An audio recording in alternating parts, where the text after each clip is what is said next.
खेत बेचवा बनबो का ब्यास तो तहार का जाता 2 रुपया हो 2 रुपया 2 रुपया हो 2 रुपया चोली लगाई दे हो 2 रुपया चोली लगाई दे हो 2 रुपया साया रंगाई पौने 2 रुपया चोली लगाई दे हो 2 रुपया साया रंगाई पौने 2 रुपया।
अरे जीजा जी खूब जियत रही अपने धारत रही अपने पियत रही 10 टकिया दी ना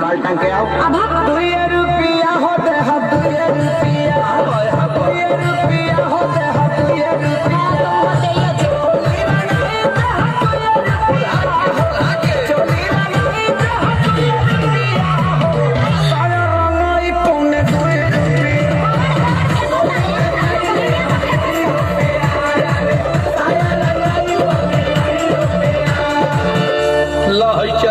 चोली किन के राज करो अपना हिट मशीन जीजा जी पर नाच करो।